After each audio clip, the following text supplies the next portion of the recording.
It seems like these days we're living in a golden age of Cybertron, especially for G1 collectors. We've got a lot of great things going on right now.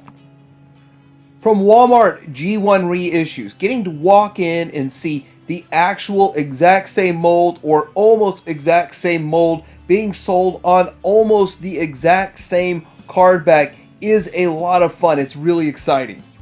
Hasbro is exploring the depths of G1 with Earthrise and making them look amazing. Not to mention all of the great work that they're putting into the Studio Series line.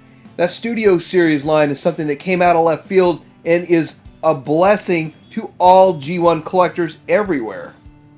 Let's not forget the amazing work of Takara and all the many third-party companies that contribute to Masterpiece Transformers, making almost perfect representations.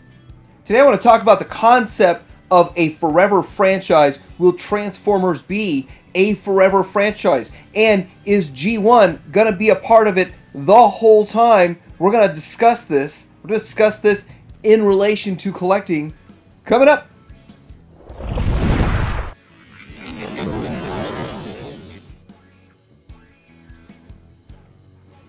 First of all, we have to discuss what a forever franchise is.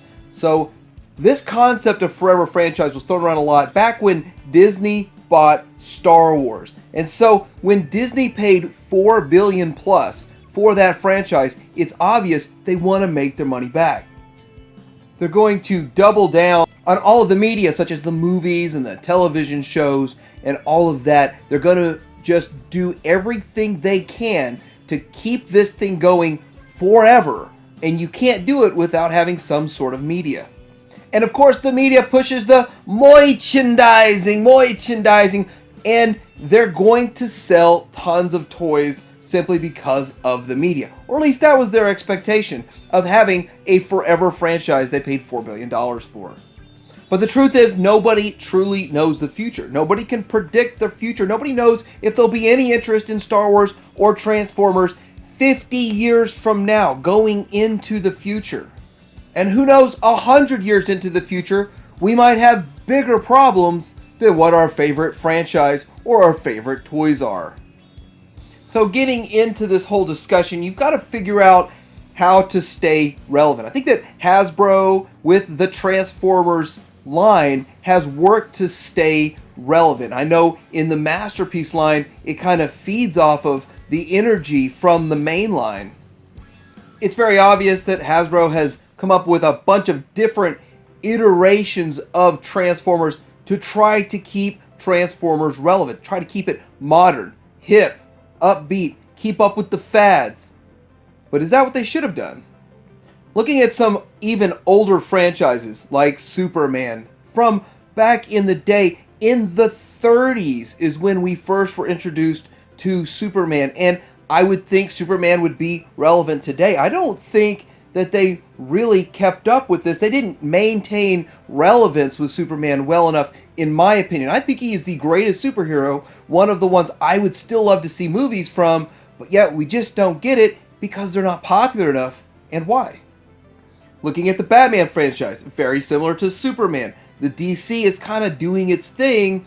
I feel like Batman has slid back from its height in popularity, although it still has relevance today.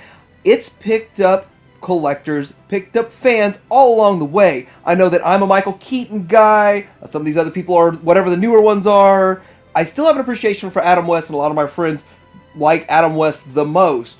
But when you look at this, did Batman do too much? Now, on the other end of the spectrum, maintaining relevance, I think the Marvel Cinematic Universe did the best job of maintaining relevance as an aging property continued to age. Still, a great movie comes out. I love to watch it. I personally don't collect it so much. My son does. He loves it.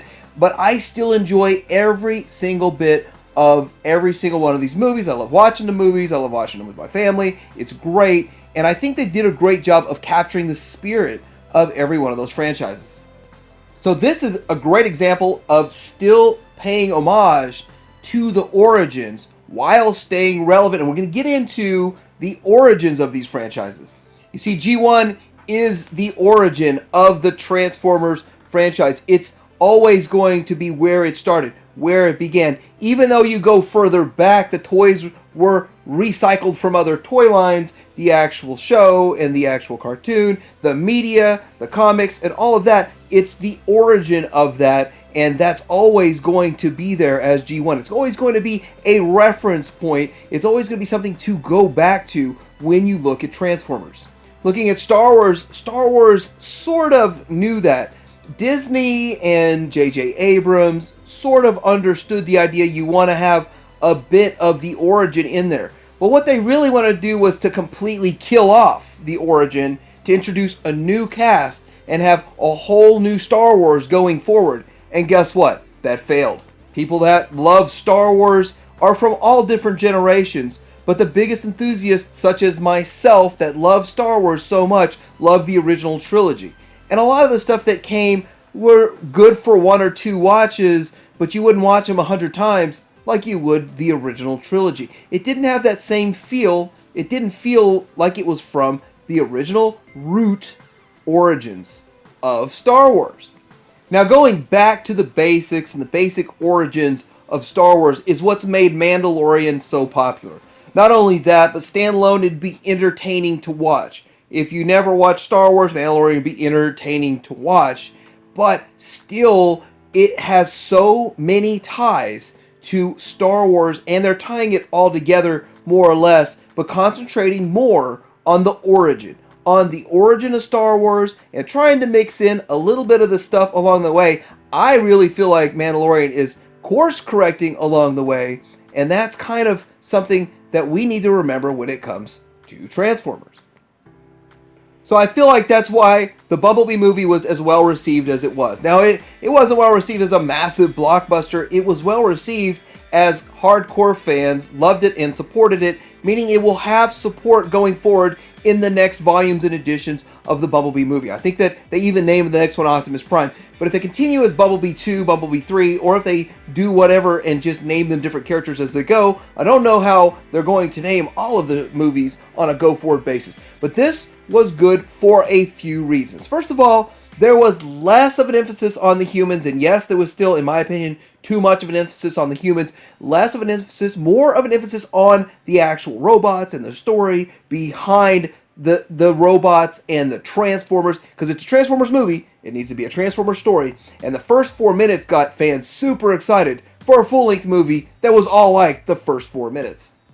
One problem with the Bumblebee movie is it tugs on the heartstrings of these 80s people. People who grew up in the 80s. You know, back in the 80s, I saw shows like The Wonder Years, and The Wonder Years would tug on the heartstrings of, I didn't understand why or how, of my parents, and my aunt and uncle, and all the people in that age range, and that was the thing. But when it comes to the Bumblebee movie, and the Transformers' whole future, you can't just focus on the 80s. 50 years from now, nobody really cares what happened in the 80s. So going back to staying relevant and focusing on the origins has to continue all along. So one example that really won't work for this is G.I. Joe. G.I. Joe, the origins in the 60s, it was sort of a nameless type of soldier toy, and they didn't have identities and characters and all that. They were just based on the branch of military. It wasn't until the 80s when they actually maintained G.I. Joe's relevance by enhancing it, by adapting this, giving them a whole bunch of characters with a whole bunch of names, and every character had something special. That's what made G.I. Joe so special. Of course, the awesome vehicles are something too. So after, of course, maintaining relevance and sticking to the origin more or less and not forgetting what made it popular in the first place, how many of us that grew up on Transformers will be alive in 50 years? You got to think about that. That's a harsh fact of reality. How many of us will still be around? And so with that, you've got to start to think about something else, about the franchise expanding or the franchise maintaining its own longevity. It's another concept, and that concept is transcending generations. So it's kind of easy for people who grew up with it to love it, but how does something continue to carry on forever? To become a forever franchise like Star Wars will probably be, which we don't even know if Star Wars will maintain a forever franchise, but will Transformers be a forever franchise? Now, when you look at this and you see that a lot of collectors share their enthusiasm, their collection, their passion with their children, maybe half of those kids will carry on to loving the franchise. But again, we have another issue. For those of you who have kids, you might see this as much as I'm seeing it, that kids almost would rather have something in the digital era, in the digital space, like a skin in a video game that in my mind is a short-term video game, will probably not be very popular 50 to 100 years from now, and not worth spending $1,000 on a bunch of different skins. But kids would rather spend their money on skins in a video game than buying a toy or a collectible, whether it be something from Walmart or even a Masterpiece collectible. So how does all of this bode for the future of Masterpiece Transformer collecting? First of all, as long as there is a buzz, there is media, there's something going on with it, we should still see third-party companies wanting to capitalize on that. Even if Takara threw in the reins, they don't care anymore and they don't make anything, we should still expect to see other companies wanting to capitalize on the franchise.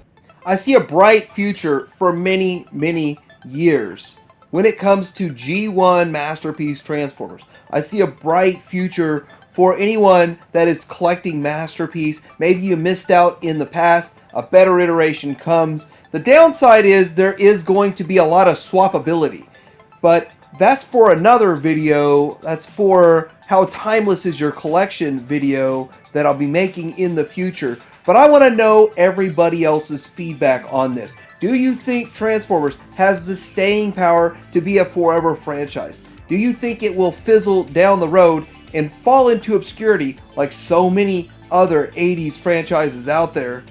Let me know what you think in the comments below. Like and subscribe. Titanium Hanger out.